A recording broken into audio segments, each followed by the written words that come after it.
Boa noite e bem-vindos ao Voz de Presença. Nesta ocasião, regressaremos a 1904. Em 1904, um homem é raptado em Marrocos. À primeira vista, parece apenas mais um episódio de instabilidade num país distante. Mais um incidente colonial. Mais uma crise regional.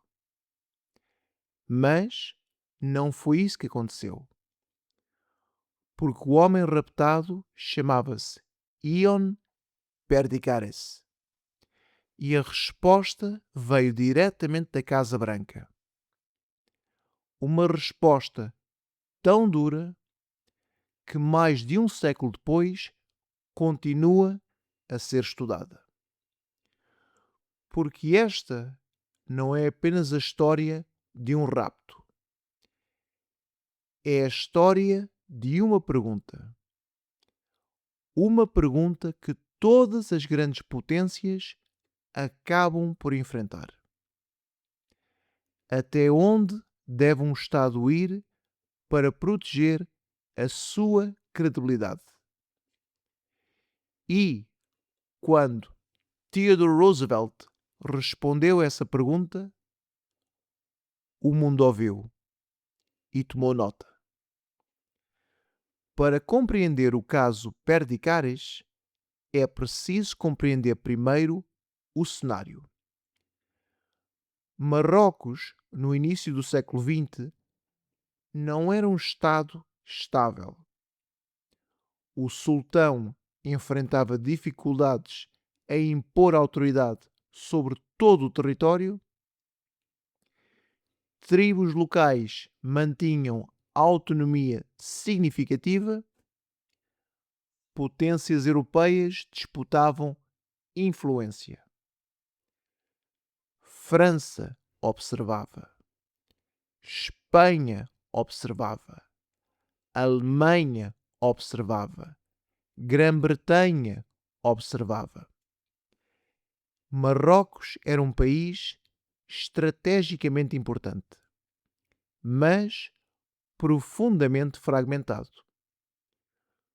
Foi nesse contexto que surgiu Ahmed al-Rassouli, um nome que, dependendo de quem contava a história, significava coisas muito diferentes.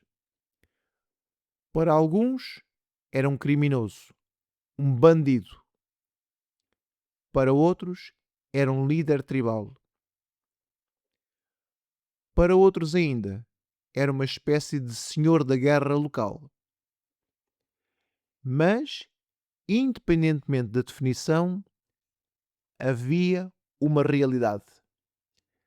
Rassouli tinha poder.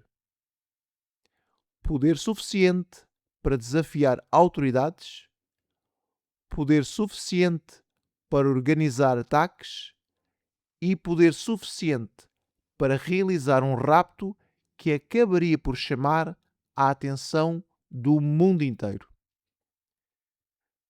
A vítima foi Ion Perdicares, um homem rico, conhecido, residente em Tanger, figura respeitada na comunidade internacional. Quando Rassouli o capturou, não estava apenas a sequestrar uma pessoa.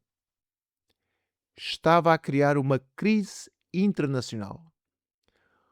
Porque rapidamente percebeu que um estrangeiro influente tinha muito mais valor político do que um simples refém local. As exigências começaram: concessões políticas, dinheiro, privilégios, garantias. Tudo aquilo que o governo marroquino tinha dificuldade em controlar. E enquanto a crise crescia, os jornais norte-americanos faziam aquilo que que os jornais fazem melhor. Transformava o episódio numa manchete. A notícia chegou a Washington e chegou ao presidente Theodore Roosevelt, um homem que não tinha qualquer interesse em parecer fraco. E aqui a história muda completamente, porque Roosevelt não viu apenas um rapto, viu um teste à autoridade, um teste à credibilidade, um teste ao lugar que os Estados Unidos pretendiam ocupar no mundo. É impossível compreender Roosevelt sem compreender uma característica central da sua personalidade.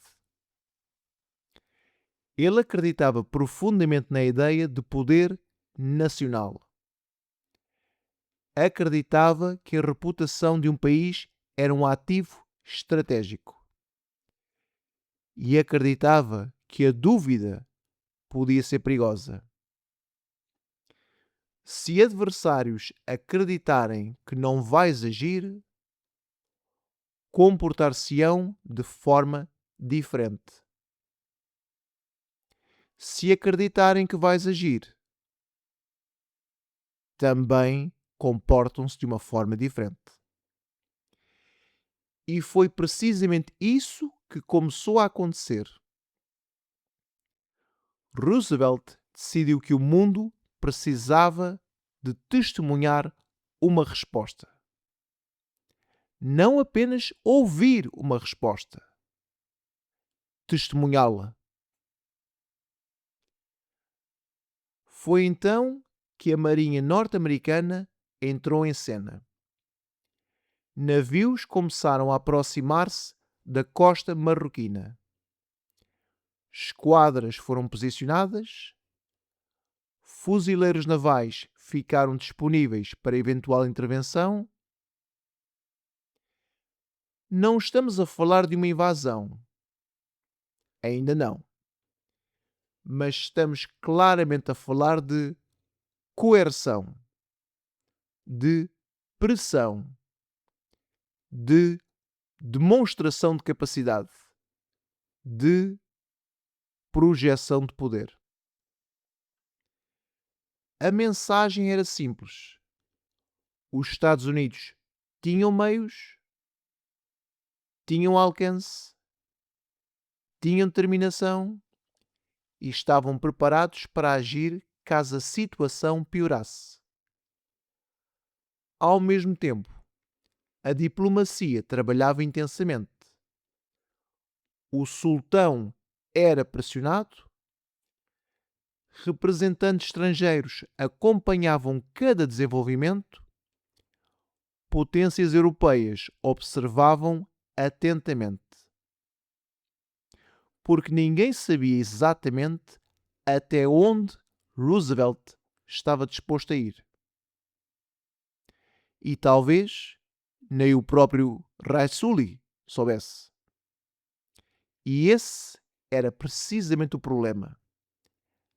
A incerteza, a indefinição. Porque a força não funciona apenas através da violência.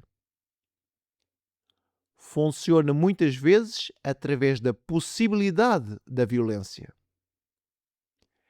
E Roosevelt compreendia isso perfeitamente. Foi neste contexto que surgiu uma das frases mais famosas da história diplomática americana.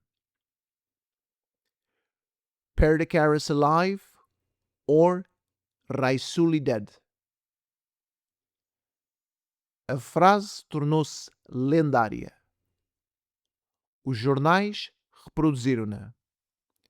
Os políticos comentaram-na. Os diplomatas analisaram-na. Porque não era apenas uma exigência. Era uma demonstração pública de determinação. Uma declaração destinada a muito mais do que o próprio rei Sully. Era uma dissuasão para futuros reis Zulis. Era uma mensagem para qualquer pessoa que estivesse a observar. E havia muita gente a observar.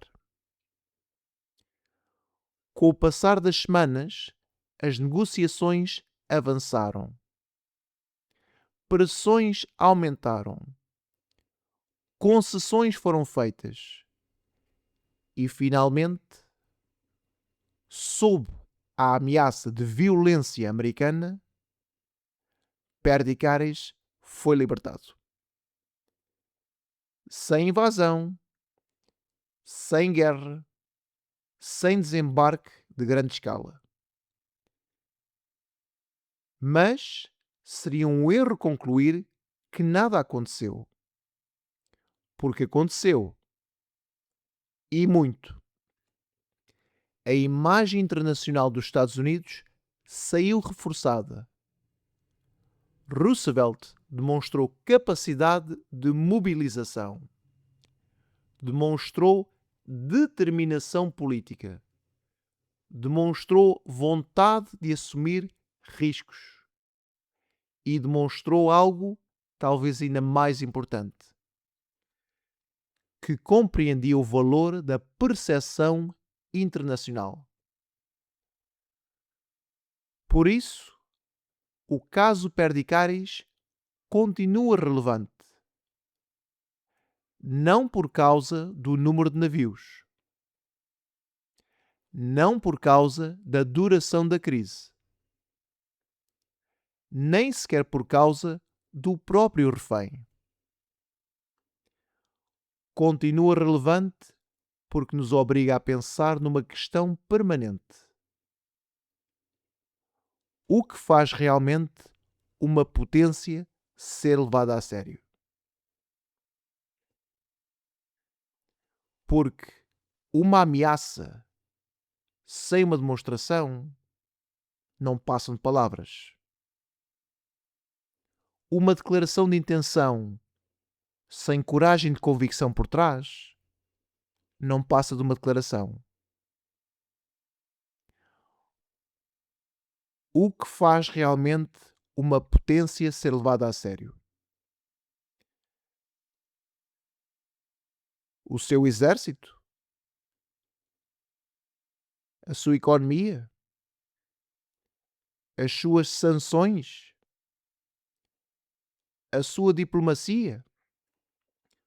Ou a convicção dos outros de que está disposta a agir? Roosevelt acreditava conhecer a resposta e agiu de acordo com essa convicção. Os historiadores continuam a discutir os méritos da decisão. Continuam a debater os riscos. Continuam a discutir as consequências. Mas uma coisa é difícil negar. Quando a crise terminou, o mundo sabia exatamente quem tinha controlado a narrativa. E Theodore Roosevelt fez questão de garantir que ninguém se esquecesse disso. O meu nome é André. Obrigado pela vossa presença. Se estas palavras lhe fazem companhia, pode subscrever o canal. Uma noite santa e até breve.